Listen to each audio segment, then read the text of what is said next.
প্রিয় শিক্ষার্থীবৃন্দ, শামসুদ্দিন ভুঁইয়া উচ্চ বিদ্যালয় কর্তৃক আয়োজিত অনলাইন ক্লাসে সবাইকে স্বাগত। আশা করি সবাই আল্লাহর রহমতে ভালো আছো। আলহামদুলিল্লাহ, আমিও ভালো আছি। আমি আজকে তোমাদের সামনে অষ্টম শ্রেণীর গণিত বিষয়ের তথ্য উপাত্ত চ্যাপ্টার আমি প্রশ্ন নিয়ে আলোচনা করব। আমি বড় একটি প্রশ্ন লিখেছি, অর্থাৎ আমাদের বইয়ের 15 নম্বর যে সৃজনশীল প্রশ্নটি আছে সেটি আমি লিখেছি। সেই প্রশ্নটি আমি সমাধান করব এবং তথ্য উপাত্ত সংক্রান্ত অন্যান্য বিষয়গুলি নিয়ে আমি আলোচনা করব। তো প্রথমে আমি প্রশ্নটি পড়ে শোনাচ্ছি এবং তোমরা খাতায় লিখে নাও। আর বোর্ডে যদি দেখতে অসুবিধা হয় তাহলে আমরা বই দেখেও প্রশ্নটি তুলে নিতে পারবো। আমাদের পাটিগণিত বইয়ের 15 নং প্রশ্ন, অর্থাৎ সৃজনশীল প্রশ্ন 15। প্রশ্নটি এরকম: অষ্টম শ্রেণীর 30 জন শিক্ষার্থীর ইংরেজি বিষয়ে প্রাপ্ত নম্বর হলো 45, 42, 60, 61, 58, 53, 48, 52, 51, 49, 73, 52, 57, 71, 64, 49, 56, 48, 67, 63, 70, 59, 54, 46, 43, 56, 59, 43, 68, 52। ক প্রশ্ন: শ্রেণী ব্যবধান 5 ধরে শ্রেণীর সংখ্যা নির্ণয় করো। খ প্রশ্ন: শ্রেণীর ব্যবধান 5 ধরে গণসংখ্যার সারণী তৈরি করো। গ নম্বর প্রশ্ন: গণসংখ্যার সারণী হতে এখানে গড় নির্ণয় করতে বলছে। আমি এখানে একটা অংশ রেখেছি, সেটা হচ্ছে দীর্ঘ পদ্ধতিতে গড় নির্ণয় করা। আপনার গড় নির্ণয়ের বিভিন্ন পদ্ধতি আছে, সরাসরি পদ্ধতি, দীর্ঘ পদ্ধতি, সংক্ষিপ্ত পদ্ধতি। আমি বলছি এখানে দীর্ঘ পদ্ধতি। আমি এখানে এটা উল্লেখ করে দিচ্ছি কোন পদ্ধতি করতে হবে। এখানে দীর্ঘ পদ্ধতি করতে হবে। তাহলে দীর্ঘ পদ্ধতিতে গড় নির্ণয় করো। আশা করি প্রশ্নটি সবাই খাতায় লিখতে পেরেছ।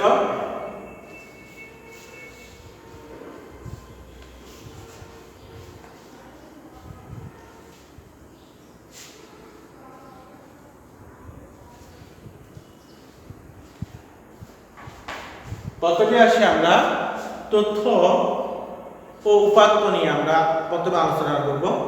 আসলে তথ্য উপাত্ত এখানে যে আমরা যে চ্যাপ্টারটি সেটি হচ্ছে পরিসংখ্যানের চ্যাপ্টার। তো আসলে পরিসংখ্যানটা কি? পরিসংখ্যান হচ্ছে সংখ্যাভিত্তিক কোনো তথ্য বা ঘটনা হচ্ছে পরিসংখ্যান। আর উপাত্ত হচ্ছে যে সংখ্যাভিত্তিক যে তথ্যটি আমরা উপস্থাপন করব, যে সংখ্যাগুলা, সেইটা হচ্ছে এখানে উপাত্ত। ধরো অষ্টম শ্রেণীর শিক্ষার্থীদের এখানে আমি যে প্রশ্নটি আমরা লিখেছি ইংরেজি বিষয়ের এখানে প্রাপ্ত নম্বর দেওয়া হয়েছে। এই প্রাপ্ত নম্বর এটা আমরা যখন তথ্যটা সংগ্রহ করছি এটা হচ্ছে আমার পরিসংখ্যান। আর নম্বরগুলি আমার সংখ্যাগত, যে কোন ছাত্র কত নম্বর পেয়েছে, তারপরে এই নম্বরগুলির গড় কত বা এটার মধ্যক কত হবে, বেশি সংখ্যক ছাত্র কত নম্বর পেয়েছে, এই যে সংখ্যাগত যে মানগুলা সেগুলো হচ্ছে এখানে উপাত্ত। তাহলে আমরা তথ্যটা যখন সংখ্যায় যখন আমরা প্রকাশ করব, এই সংখ্যাগুলো হচ্ছে সেখানে উপাত্ত। আর তথ্য বা ঘটনা সম্পর্কে আমরা যে তথ্য নিব বা আমরা যেটা জানবো সেটা হচ্ছে আমার পরিসংখ্যান। অর্থাৎ উৎস থেকে আমরা যে তথ্যগুলো পাবো সেটা হচ্ছে পরিসংখ্যান। আর এই পরিসংখ্যানগুলো যখন আমরা সংখ্যার মাধ্যমে যখন আমরা প্রকাশ করবো সেই সংখ্যাগুলো হচ্ছে উপাত্ত। তো এখানে আসি আমি প্রথমে এখানে উপাত্ত আমরা জানলাম। তাহলে উপাত্ত দুই রকমের হতে পারে, একটা হচ্ছে অবিন্যস্ত উপাত্ত আর একটা হচ্ছে বিন্যস্ত উপাত্ত। অবিন্যস্ত উপাত্ত হচ্ছে যে উপাত্তগুলি এলোমেলোভাবে থাকবে, কোনো ক্রম অনুসারে সাজানো থাকবে না, তাকে বলা হবে অবিন্যস্ত উপাত্ত। এখন অবিন্যস্ত উপাত্ত, ধরো এখানে আমি কতগুলো সংখ্যা লিখলাম, যেমন 2 লিখলাম, 3, 1, 7, 5 এই যে এখানে 2 3 1 7 5 2 3 1 7 5 এই সংখ্যাগুলি মানে ঊর্ধ্ব ক্রম অনুসারেও সাজানো নাই নিম্ন ক্রম অনুসারেও সাজানো নাই অর্থাৎ এই সংখ্যাগুলি এলোমেলোভাবে আছে তাহলে এলোমেলোভাবে সাজানো আছে এই উপাত্তগুলোকে বলবো আমরা অবিন্যস্ত উপাত্ত আর যদি আমরা এটাকে সাজিয়ে লিখি ছোট থেকে বড় ঊর্ধ্ব ক্রম অনুসারে সাজানো ছোট থেকে বড় অনুসারে যদি সাজাই তাহলে সেটা বিন্যস্ত হয়ে যাবে অথবা বড় থেকে আমরা যদি ছোট সাজাই তাহলে সেটা হবে সেটাও আমরা বিন্যস্ত উপাত্ত বলবো তাহলে এখানে যদি আমি সাজিয়ে লিখি যেমন এখানে 1 আছে 2 আছে 3 আছে এরপর 5 আছে এরপর 7 আছে অর্থাৎ আমি ঊর্ধ্ব ক্রম অনুসারে যখন সাজিয়েছি এখন এই উপাত্তগুলো হয়ে গেছে বিন্যস্ত উপাত্ত অথবা যদি আমি এইভাবে সাজাতে পারতাম আমি নিম্ন ক্রম অনুসারে সাজাই 7 5 3 2 1 তাহলে আমি নিম্ন ক্রম অনুসারে সাজাচ্ছি বড় থেকে ছোট থেকে 7 5 3 2 1 তাহলে এটাকে আমরা বিন্যস্ত উপাত্ত বলবো এটাকে আমরা বিন্যস্ত উপাত্ত বলবো আর 2 3 1 7 5 এটাকে বলবো আমরা অবিন্যস্ত উপাত্ত অর্থাৎ উপাত্তগুলি যদি আলাদাভাবে থাকে তখন সেই উপাত্তগুলিকে বলবো আমরা অবিন্যস্ত উপাত্ত আর উপাত্তগুলি যদি মানে ঊর্ধ্ব অথবা নিম্ন অনুসারে অথবা ক্রম অনুসারে যদি সাজানো থাকে তাহলে সেই উপাত্তকে বলবো আমরা বিন্যস্ত উপাত্ত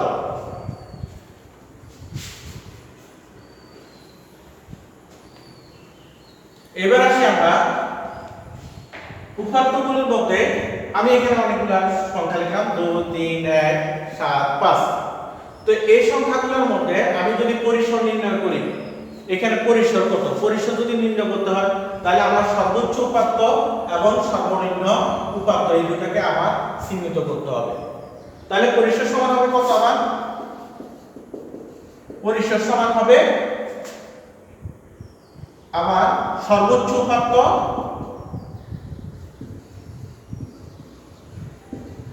উপাত্ত বিয়োগ সর্বনিম্ন উপাত্ত ব্র্যাকেট দিব যোগ 1 অর্থাৎ 1 থেকে 7 পর্যন্ত যত সংখ্যা আছে এটাই হবে আমার সর্বোচ্চ আর এটা হবে আমার কি পরিসর অর্থাৎ বিস্তার বলতে পারি আমরা এটাকে বিস্তার বা পরিসর তাহলে সর্বোচ্চ উপাত্ত বিয়োগ সর্বনিম্ন উপাত্ত যোগ 1 তাহলে এই ক্ষেত্রে আমার পরিসর বাইরে হবে 7 বিয়োগ 1 যোগ 1 সমান 7 থেকে 1 গেলে 6 যোগ 1 সমান হলো 7 তাহলে আমার বিস্তার বা পরিসর নির্ণয় হলো আমার কত 7 এবার আসি আমরা গড় কিভাবে নির্ণয় করব এখান থেকে এই উপাত্তগুলো থেকে আমরা গড় নির্ণয় করব কিভাবে তো গড় নির্ণয় করতে হলে আমাদের কি করতে হবে উপাত্তগুলির সমষ্টি বের করতে হবে কি করতে হবে উপাত্তগুলোর সমষ্টি নির্ণয় করতে হবে তো সমষ্টি সমান আমার কত হবে 2 যোগ 3 যোগ 1 যোগ 7 যোগ 5 তাহলে আমার উপাত্তের সমষ্টি হবে 3 এ দিয়ে 5 5 এ 6 6 এর সাথে 13 13 এর পাশে 18 তাহলে আমার উপাত্তের সমষ্টি বেরিয়েছে 18 তাহলে আমার সুতরাং নির্ণয় গড় হবে সরাসরি গড় বাইর করব আমরা তাহলে নির্ণয় গড় হবে আমার উপাত্তের সমষ্টি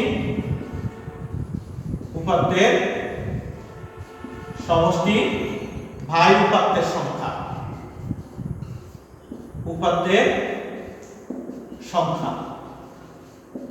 তাহলে এখানে দেখো উপাত্তের সমষ্টি হলো আমার 18 আর উপাত্তের সমষ্টি 18 উপাত্তের সংখ্যা হচ্ছে 1 2 3 4 5 তাহলে উপাত্তের সম্পূর্ণ আমার 5 তো আমি যদি 5 দিয়ে যদি 18 কে ভাগ করি তাহলে হবে 3 5 15 আর হলো 3 3 এর পাশে 0 5 6 30 অর্থাৎ 3.6 আমার গড় হবে কত 3.6 তাহলে উপাত্তের সমষ্টি ভাগ উপাত্তের সংখ্যা এটা দিয়ে আমরা সরাসরি পদ্ধতিতে গড় নির্ণয় করতে পারি এবার আসি আমরা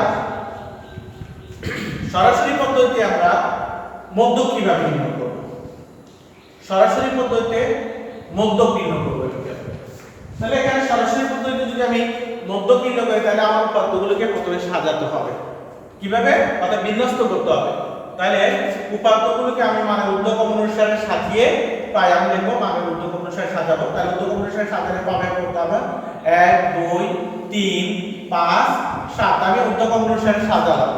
সাজানোর পরে এখানে আমার n অর্থাৎ উপাত্তের সংখ্যা আমার হচ্ছে কত 1 2 3 4 5। আমার উপাত্তের সংখ্যা 5। তো আবার সুতরাং নির্ণয় মধ্যক হবে কি, আবার এটা বিজোড় সংখ্যা। এখানে দুইটা সূত্র আছে, বিজোড়ের একটা সূত্র আছে, জোড়ের একটা সূত্র আছে।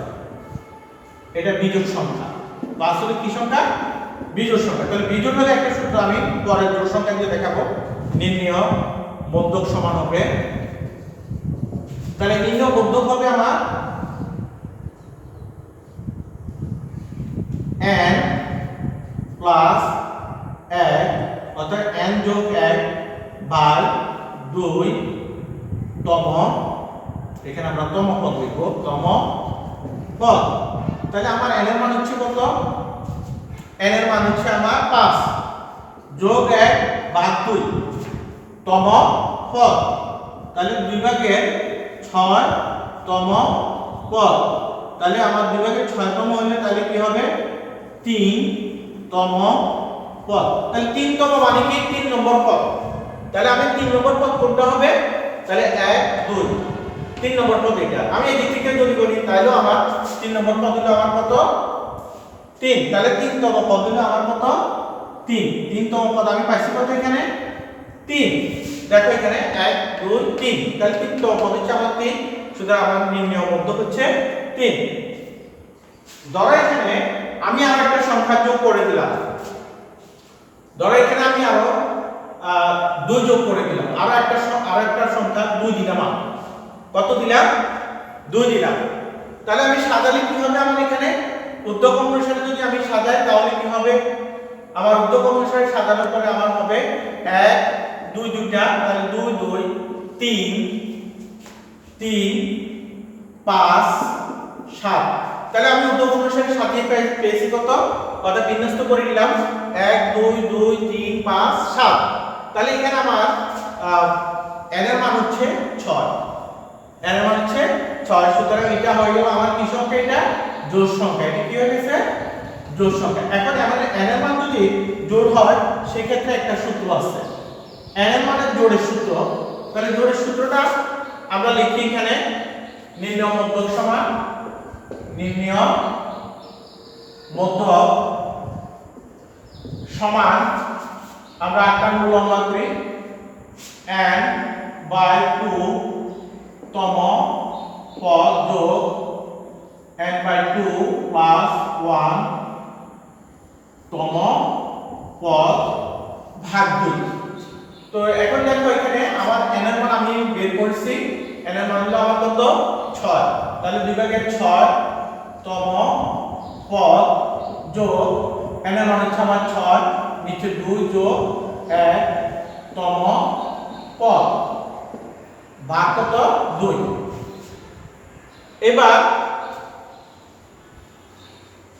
এবার দেখো এখানে, তাহলে এটাকে আমরা কাটলে 3 হবে, এটা এখানে আবার 3 হবে। তাহলে এখানে কত হবে 3 তম পদ, 3 তম পদ যোগ 3 এর আগে কত 4 তম পদ, 4 তম পদ। তাহলে 2 ভাগের 3 তম পদ আবার কত দেখো তো 1 2 3। 3 তম পদ হচ্ছে আবার 2, 3 তম পদ আবার 2। আর 4 তম পদ হচ্ছে আমার 3। 1 2 3 4, 4 তম পদ হলো আমার 3। তাহলে আমি পাবো কত এখানে, তাহলে সমান 2 ভাগের কত 3 এর দিয়ে কত 5। তাহলে আমার মধ্যক হবে 2 দিয়ে আমি যখন ভাগ করব তখন হবে 5 এর আমি 2 দিয়ে ভাগ করব, তাহলে 2 গুণা 4 .1 5 গুণা 10 2.5। তাহলে আমার এই ক্ষেত্রে মধ্যক হবে আমার 2.5।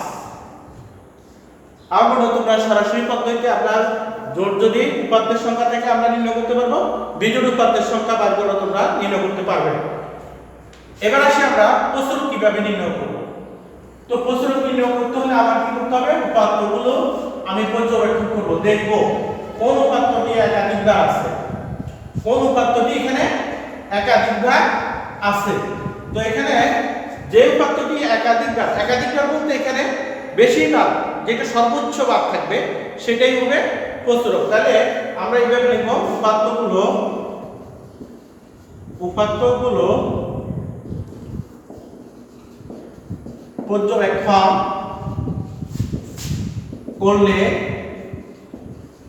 দেখা যায় যে 2 সংখ্যাটি সর্বোচ্চ কবার আছে? সর্বোচ্চ 2 বার আছে, 2 বার আছে। সুতরাং নির্ণয় প্রচুরক সমান 2। তাহলে আমরা দেখলাম এখানে উপাত্তগুলো যেটা বেশিবার আছে, যেটা যে সংখ্যাটি একাধিকবার আছে, একের অধিক বার থাকবে, অর্থাৎ সর্বোচ্চ বার থাকবে, সেটা হবে প্রচুরক। ধরো এখানে আরো আমি দেখলাম এখানে সংখ্যা আমি 7 আরো আছে, 7 3বার আছে, 7 আছে কবার? 3বার। এই ক্ষেত্রে আমার কি হবে? এখানে 1 আছে একবার, 2 আছে 2 বার, 3 আছে একবার, 5 আছে একবার, 7 আছে 3 বার। তাহলে একের অধিকবার আছে 2 এবং 7। তাহলে 2 আছে 2 বার আর 7 আছে 3 বার। তাহলে 2 বারটা হবে না, 2 বারটা হবে না, 3 বারটা হবে, যেটা সর্বোচ্চ বার আছে। তাহলে 3 বারটা হবে, 3 বার আছে কি? 7 আছে। তাহলে সংখ্যা কোনটি? 7 সংখ্যাটি সর্বোচ্চ কয়বার আছে? 3 বার আছে। সুতরাং নির্ণয় প্রচুরক হবে আমার 7। ধরো এখানে আমার 2 ও 3 বার আছে। যদি আমি আবার বলি, যদি আমার 2 ও আছে 3 বার, 7 ও আছে 3 বার, তাহলে আমি কি লিখব? তাহলে 2 3 বার, 7 3 বার। তাহলে 2 এবং 3, 2 আমরা 2 এবং 7 সংখ্যা দুটি সর্বোচ্চ 3 বার পরে আছে। কি লিখব? 3 বার পরে আছে। সুতরাং নির্ণয় প্রচুরক হবে 2 এবং 7। 2 এবং কি? 7। তাহলে 2 ও প্রচুরক, 7 এখানে প্রচুরক। আমার মনে হয় সবাই সরাসরি পদ্ধতিতে গড়বর্ধক এবং প্রচুরক নির্ণয় আমরা বুঝে গেছি।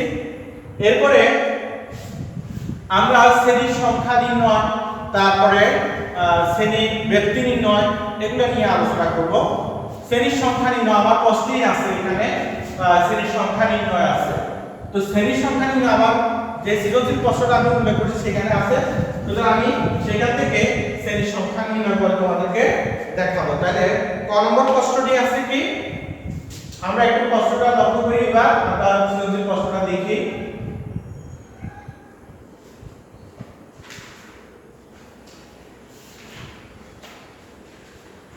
বইগুলো সবাই বইয়ের ভিতরে আছে, বইয়ের 15 নম্বর প্রশ্নটি দেখো সবাই। ক নম্বর প্রশ্নে আছে শ্রেণীর ব্যবধান 5 ধরে শ্রেণীর সংখ্যা কত? শ্রেণীর ব্যবধান যদি 5 ধরা হয় তাহলে শ্রেণীর সংখ্যা কত হবে? তাহলে শ্রেণীর সংখ্যা সমান, তাহলে শ্রেণীর সংখ্যা নির্ণয় করতে হলে আমাকে আগে কি বের করতে হবে? পরিসর নির্ণয় করতে হবে। পরিসরের সূত্র মনে আছে সবাই? আমি কিছুক্ষণ আগে বলছি, সর্বোচ্চ উপাত্ত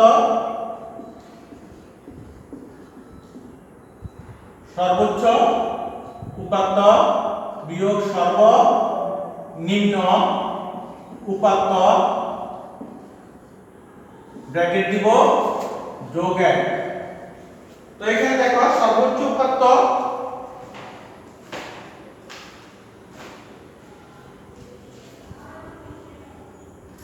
তাহলে আমার সর্বোচ্চ উপাত্ত আছে এখানে 73 আর সর্বনিম্ন উপাত্ত আমরা যদি সংখ্যাগুলো দেখি, সবচেয়ে বড় যে সংখ্যাটি সেটা হচ্ছে 73 আর সর্বনিম্ন উপাত্তটি হচ্ছে 42। তাহলে আমরা এখানে সর্বোচ্চ উপাত্ত হলো 73 বিয়োগ সর্বনিম্ন উপাত্ত 42, আমরা বিয়োগ করব, যোগ কত? 1। এবার আসি আমরা 73 থেকে যদি 42 বিয়োগ করি তাহলে হবে 3 থেকে 2 গেলে আর 1, 7 থেকে 4 গেলে হলো 3, যোগ কত? 1 সমান হবে 32। তাহলে আমি পরিসর পেয়েছি 32। এখন আমাকে নির্ণয় করতে হবে শ্রেণীর সংখ্যা।